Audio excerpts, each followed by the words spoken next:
I'm going to spend the next 30 days learning 30 skills and releasing 30 videos before I turn 30, which is in 30 days.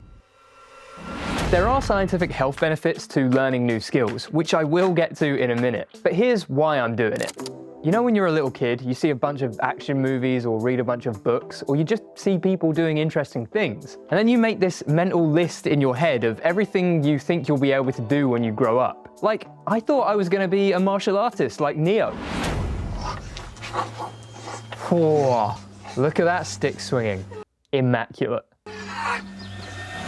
But for a lot of us, life gets in the way and we end up here.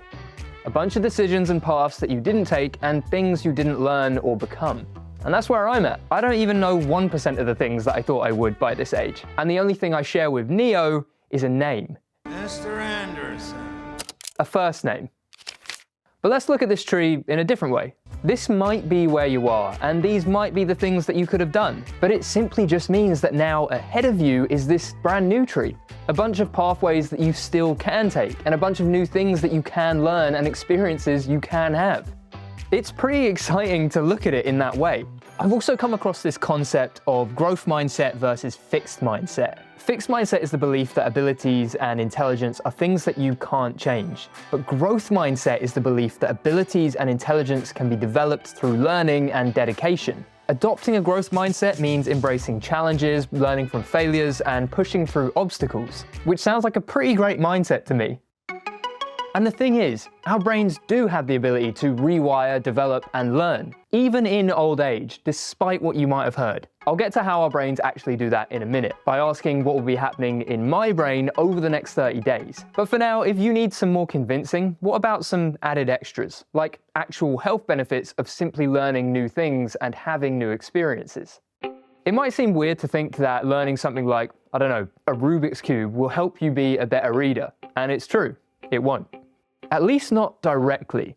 But when you learn new skills, you will benefit in other parts of your life. Like learning to code boosts cognitive skills like planning and reasoning. Learning a new language enhances cognitive functioning. Learning an instrument can improve long-term memory, make you more mentally alert, and improve reaction time. Learning new sports can increase concentration, stimulate creativity, and develop problem-solving skills. And just the idea of new experiences has been shown to have major positive impacts on cognitive health and mental well-being. So even if you feel too old to try new things, one of the best things to do to fight against aging of the brain is simply to learn new things. So all of that is what led me to asking, what happens when you try to condense the idea of just playing around with a skill once a month for a couple of minutes into targeted focus for a day? I want to see if I can start to make a dent in that list of skills that I've been building up since I was a kid. And because it's a list since I was a kid, some of the skills are gonna seem pretty useless or even small. Plus, I mean, I do need to be able to learn them in a day. But at the same time, some are gonna be pretty useful and potentially even life-saving. Okay, but it's time to answer another question. What's gonna be happening up here in the next 30 days? Well, you know how people say that we only use 10% of our brains? It is estimated most human beings only use 10% of their brain's capacity. Yeah, well, that's a load of bullshit. What would happen if somebody unlocked 100% of the cerebral capacity? I have no idea. But our brains do have an incredible ability to be rewired, and that is what I'm going to be making use of. So in 60 seconds or less, here's what happens in our brains when we learn a new skill. When you learn something, you're creating new pathways and then strengthening them in your brain. I heard this great analogy that goes something like, think of a dense forest with no path between point A and B.